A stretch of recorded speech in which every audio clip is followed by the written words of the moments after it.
good. My name is Chaplain Ryan Brain, and I'm the regimental chaplain, and it's my honor and privilege to speak to you.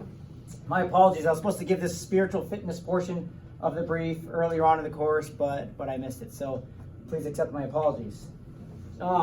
Spiritual fitness. So the Marine Corps in 2016 put out an all Marine Corps message about spiritual fitness, and that message has still continued. What do you guys know about spiritual fitness? And there's no wrong answers yet. I just want to know what you've been taught, what you've been exposed to, and I'll show you what I think it is. It's not exclusive to your religion. Yes, it's not exclusive to your religion. So in a nutshell, here's what it is. You have two realms in your life. There's the realm of the physical, visible world, right? Physical. And then you have this realm of the spiritual, invisible world. So the physical world is some things we can see with empirical data. You see, taste, touch, smell, hear it. So a lot of the times people only believe what they can see, taste, touch, and hear and smell. Right? Like, oh, I don't believe it unless I see it. And then there's a whole other world of things you can't see, experience, you can only explain it. Things like love, joy, peace, patience, kindness, goodness, faithfulness, gentleness, and self-control. But we would all agree those things are real. We would all agree things we like a broken heart, or you're bummed out about something. We would all agree in unison that those things do exist. And that takes place here in the spiritual world. But here's the thing, everybody. The physical, visible world is always linked to the spiritual, invisible world. Does that make sense? Like everything that happens here in the physical world is linked to things that are going down here in the spiritual world. The ancient Greeks had a term called the cardia. Anybody know what a cardia is? I'll just show you how to write it because how cool I am, right? Boom. It's a Greek word. Cardia. It's this thing. It's the core of your being. You know what a cardiologist is? A cardiologist is a doctor of the heart. The doctor of the cardia, the heart. But the heart is not this physical blood pumping organ in your chest cavity. The heart, according to the Greeks, is the deepest part of your soul. It's the deepest part of your innermost being. So that the heart, the cardia, is the mind, will, and the emotions. All of you have a heart. And from the depth of your heart, you make your decisions. You do things. So by the time you start doing things in your life, you start saying, I call these STDs here. Things you say, think, and do. Okay, people got all nervous, like, no, don't talk about it. Anything you say, think, or do will manifest out of your heart. So where your heart is, there your body will follow. There, when you meet someone who's a complete jerk, right?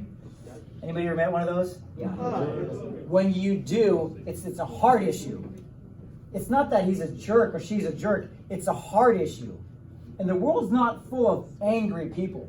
It's not. There's no such thing as angry people. It's hurt people.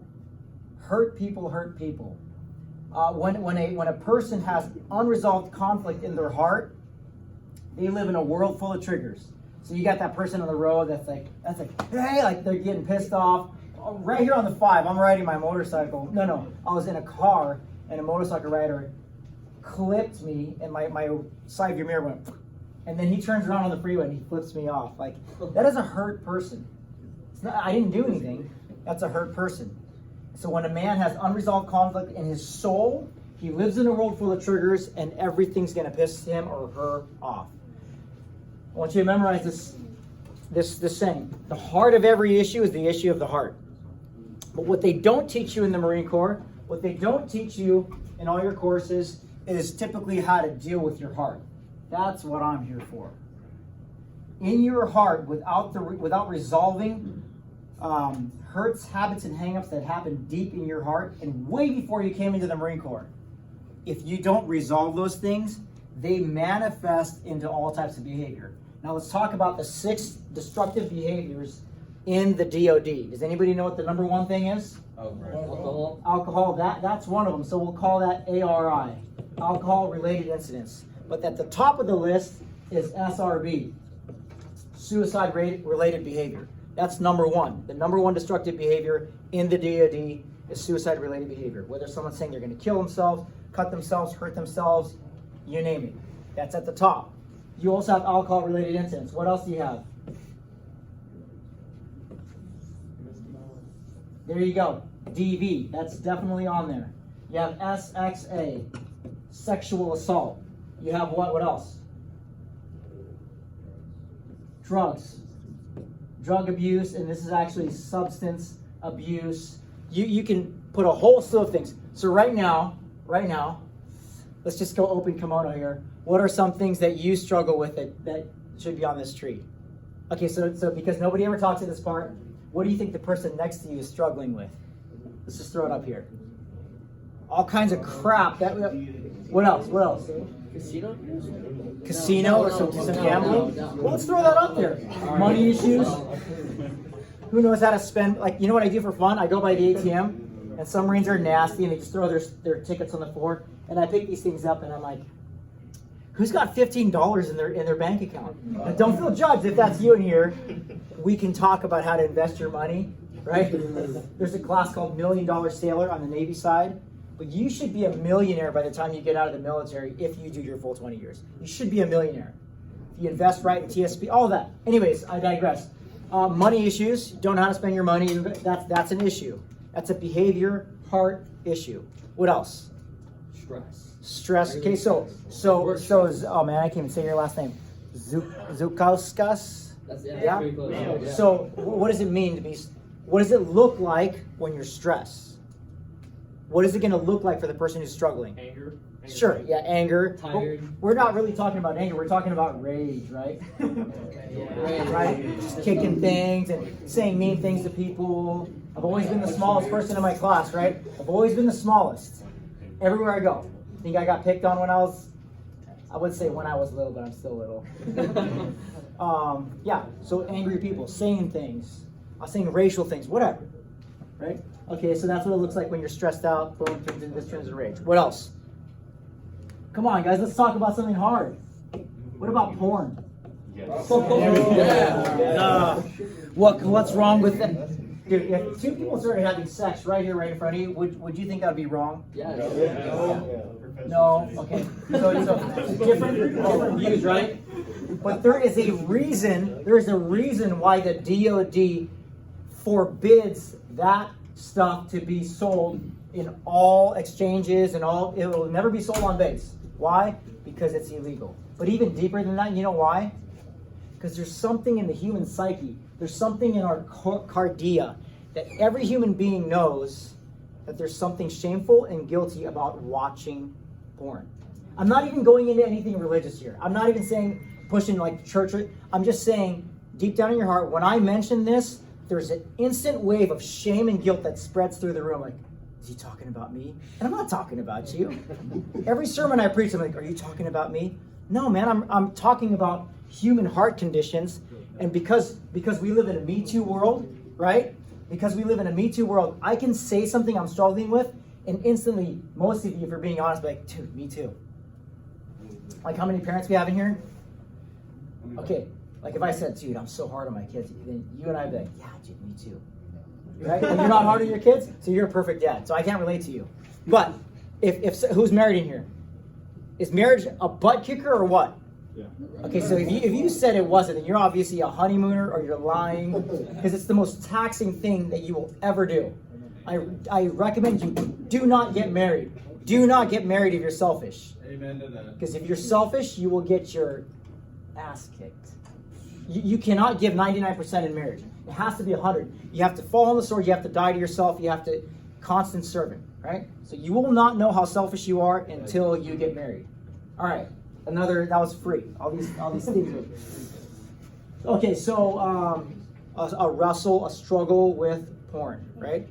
That's not an issue with porn. It's a hard issue. I don't view people as valuable, or that's why I can look at a woman this way. That's why I can look at a man this way. That when you dehumanize somebody, then you don't care if they die, then you don't care if they're abused, then you don't care if they're treated less than. That's called dehumanization. And in order for me to engage in this first, I first have to dehumanize a person. Like if I'm going to say something racial about somebody and put them down in front of somebody, I first have to dehumanize them before I can say it. That's why it's an issue of the heart. So my heart has to be in a dark place before I actually say something racial or put you down. Does that make sense? So this is not my issue. This is my issue. Now, okay, physical world and spiritual world, right? This is something that I don't know if anybody will ever teach you this in your time in the Marine Corps. I don't know, maybe they just don't want to go into this area, but this is my take. This is Chaplain Barang's personal take on spiritual fitness. I think there are 4 core root causes that lead to every single destructive behavior that we know of. And if you look around the room, if you start sharing amongst yourself what you're actually struggling with, the things that you have kept secret from your friends and family or your friend or whoever, your peers, you'll quickly know that we're all in the same boat. In fact, this is something your senior leaders, and I'm being recorded. I don't care if they hear this.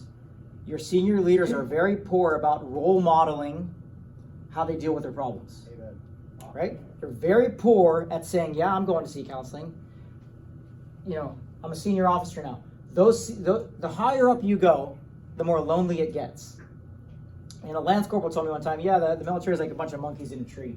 You know, it's like the top monkey looks down and sees everybody smiling, and the bottom monkey looks up and sees a bunch of a-holes, right? But then a colonel reminded me, like, yeah, but the monkey on the top can see the storm coming, and these guys can't. So it's this balance of like, okay, what I think we should all do from E1 to O10 is role model that we're all really going through this. If we just admit it, then it would shatter the stigma of like, hey, I went to counseling, I went to the Oscar, I'm really struggling with this. It would shatter, because what you guys are wondering, and you gals, you're like, I wonder if First Sergeant's struggling with the same thing I wonder if Sergeant Major's struggling with the same thing I am. I wonder if Colonel, and let me tell you, they disclose to me things in privacy that you would never hear in a million years. And let me let the cat out of the bag. They do. I've had an XO come up to me and say, "Chaps, I got a porn problem." And I'm like, "Thanks, XO. Thanks for sharing that." And my first thing, when someone exposes something for the very first time, I always say the same thing. The very first thing out of my mouth is, "Thanks for sharing." Because you have an option for the rest of your life. You can go into hiding and secrecy, or you can say, "Hey, here I am." And the more and more you can say, "Here I am in all my struggles," the more free you will be. Or you can choose a life of hiding and then always looking over your back, wondering whether or not someone's going to find you out and how fake you are. I got so many stories of people who have said, "Chaps, I've never disclosed this before," and my ears perk up because I know it's going to stay here. According to SecNav 1730.9, Alpha, there is nothing, and this is really important, so can I ask you to look up, you in the back? This is really important because I want you to share this with all your Marines, because not a lot of people know this, right? They don't know this. If you told me, if Corporal Melton here said you murdered him and you hid him in the closet today, if you told me that, do we think that I would have to tell somebody about that? No. Yes. 100% confidential. Pass. 100% confidentiality. Now, what I would say is, hey, Sergeant Major, why don't you look in that closet here? Look at that. Oh man, take fingerprints and everything, right? One of my CEOs said, "Chaps, you're telling me that if someone said they're going to kill me, you can't tell me?" I said, "Well, according to SecNav 1730.9, sir, I couldn't tell you. But man, I'm a grappler. I do jujitsu, so I'd be like choking him out, and they say, 'Chaps, what are you doing?' I'm like, I can't tell you why, but I take this guy out." Boom. Because no one's hurting my Marines or sailors without getting through me. Okay? I'll lay down my life for you. All right? So, with that, full disclosure, open kimono. As you go into the fleet, your battalion chaplains, right? How many of you are 1-1? Okay, Chaplain Miller, excellent. How many of you are 2-1? Chaplain Swartz, amazing. We got the best chaplains here. Use them. You say, chaps, I've never told anybody this before, but I want to practice on your ears. Can I tell you? Yes. You gonna tell anybody? No. And you watch the freedom of exposing stuff for the very first time, you'll be free. You'll be completely free. No more hiding, no more shame, no more guilt. That's the enemy. Okay, so down here, I believe there's 4 core roots. The first root is the worship of power. What does it mean to worship power? You ever met anybody who has to be right all the time? They have to get in the last word. They want to get promoted. I just read the DEOC survey. It's like, this command doesn't award us anymore. I'm like, well, that's so shallow. How many of us sign up so we can get a NAM? Or how many of you do your job so you can get a good cookie? Or like, who does that? We just do it. We all volunteered to sign up, maybe to lose our lives, because you just want to serve something greater than ourselves. That should have been the reason. But when a person worships power, then they're always stepping on people to get the highest position, to get recognized, to get... You know what rape is about? The subject matter experts tell us rape isn't about sex. It's about what? Power. You'd have to meet a couple of rapists, and if there's somebody in here that has raped another person, I would say come and talk. Let's get to the bottom of that, because statistically that's you're sitting here in the room, and I don't want you to feel shameful or guilty. I want you to let you know there's healing for that. But when you've talked to enough of people who have raped, which I have, there's deep-seated issues down here. It's the worship of power that needs to be uprooted, exposed, and closed. So there's power. Now, here's comfort.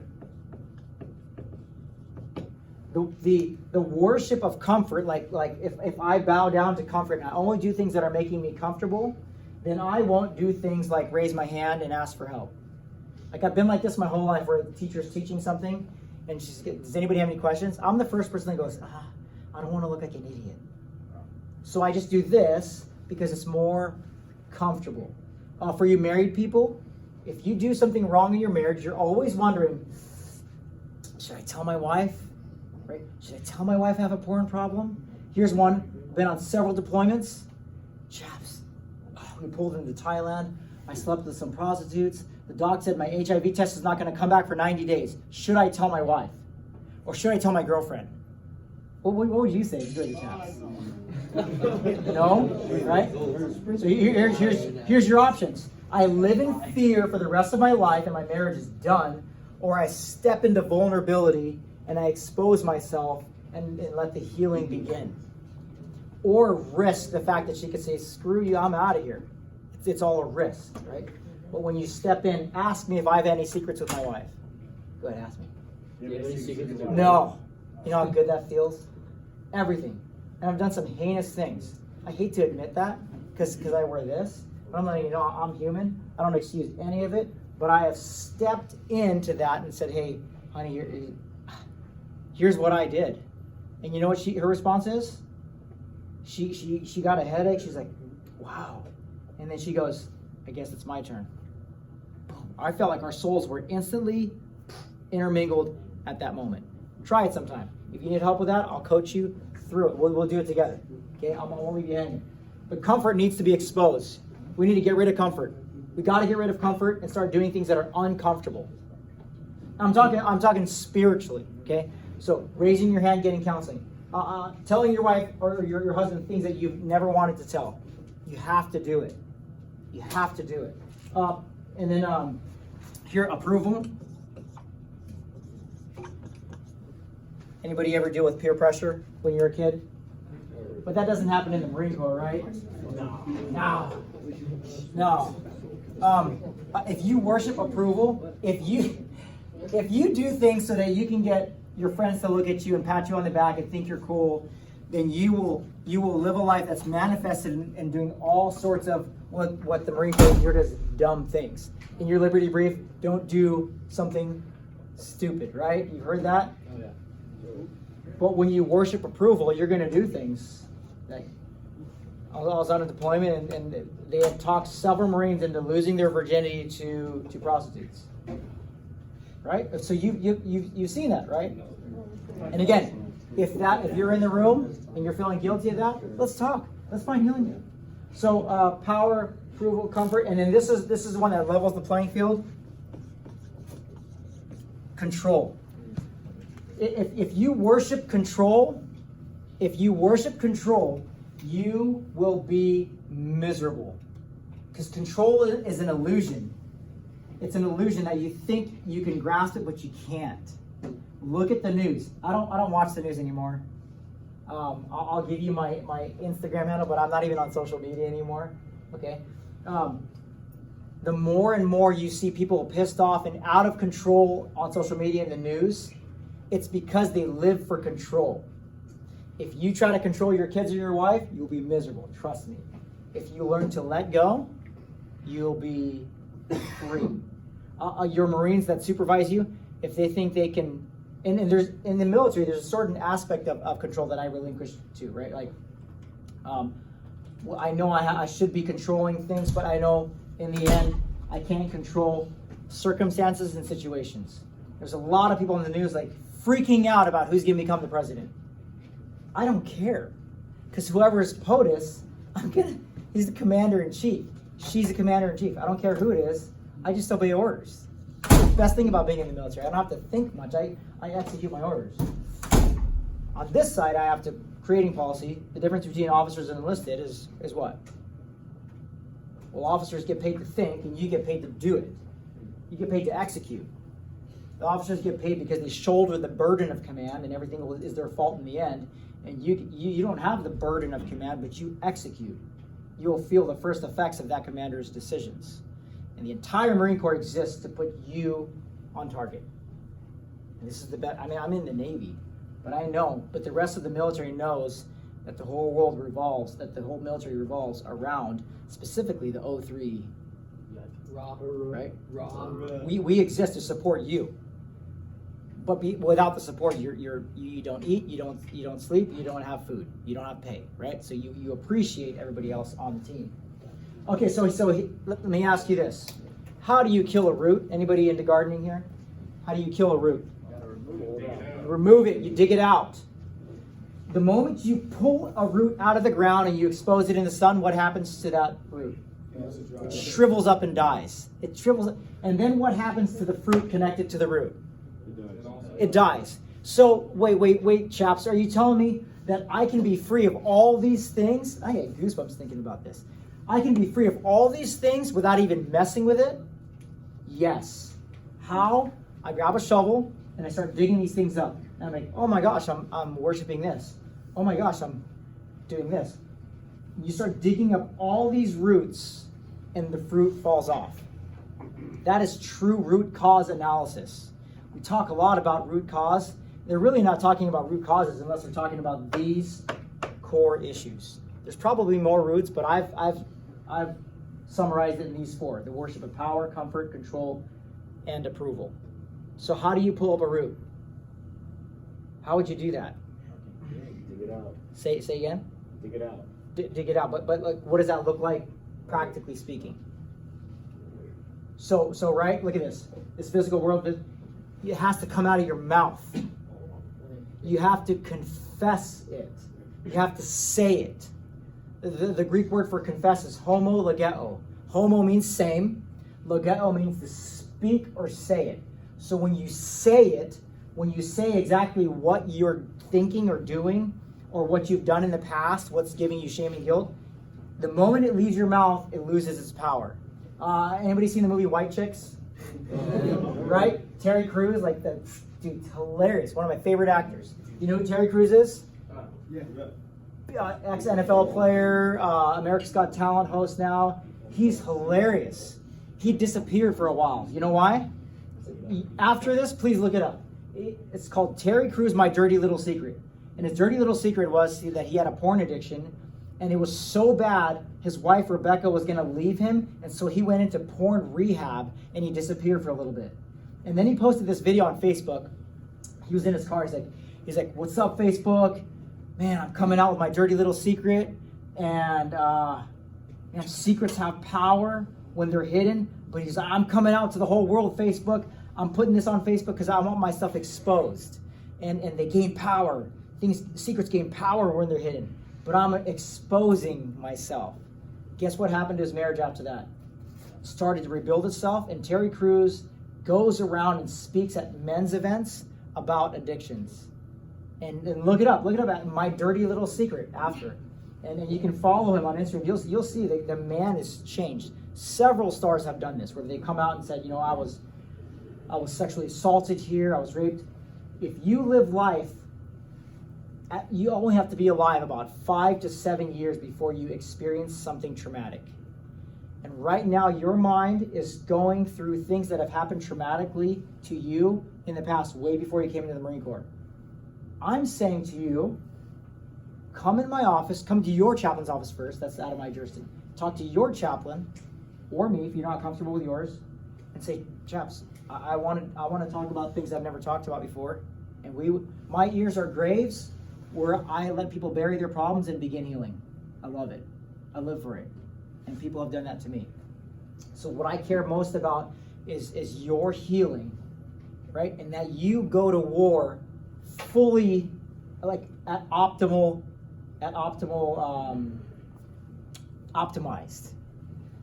What I don't want for you is to go into war and you've got things in your mind that you've never shared before. It will take you out of the game.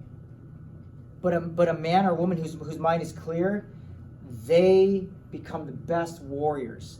They are selfless, sacrificial people, and they'll lay down their lives for their brothers and sisters. They will be selfless. But if a person worships power, comfort, control, approval, they become completely selfish, and they'll step on someone to get something where they're at. Or they might push a person out of the way so they can get out. Or they might be the first one out of the hatch and seal it. All kinds of selfish things that get people killed. So here's, if you're going to be spiritually fit, your spiritual fitness would be these three things: a life of confession and repentance in the midst of community. Confession and repentance in the midst of community, meaning a life where you're always like, hey, here's what I'm wrestling with. And these communities can take place anywhere where there's people. It could be in a church. Last night I got together with a bunch of surfers. It was a pro surfer gathering, and we were just talking about things. Did you know we have an AA meeting here at Camp Horno every Tuesday, 1800, in the chapel? If you're wrestling with alcohol, go to the chapel. Every Tuesday. It's Alcoholics Anonymous, so you're completely anonymous. You come in civvies, and even if you're on restriction, then you just take off your blouse. That's nobody in here, obviously. But we have AA meetings. We have all kinds of venues where you can say, hey, here's where I'm struggling. And you know what would be beautiful is if everybody in this room, tomorrow or the next or next year, can say, I have no secrets. You're only as sick as your secrets. You're only as sick as your secrets. So because I have no secrets, I'm not sick. You know what my mind sounds like? It sounds like this. It's quiet. It's so quiet. I don't wonder. I used to worry, like when my wife would say, hey, can I talk to you? I used to start sweating. I'm like, well, what? Does she know something? Now I don't. If my boss said, hey, I need to talk to you, I'm like, okay, let's talk. Let's talk. Even being falsely accused, I'd be like, yeah, that's not true. Okay, so confession, repentance in the midst of people. No man is an island, no woman's an island. We're here for each other. I have several programs where this coming March, mid-March, before we go ITX, I take a bunch of, this is a men's retreat. We also have a women's version, but not in the future. But this coming March, we're going to pack a van, and we're going to go up to Wrightwood. It's about an hour away. And we're going to this men's retreat, and we will talk about wounds. And it's a faith-based Christian retreat. We have all sorts of retreats, but the one coming up is called Marked Men for Christ.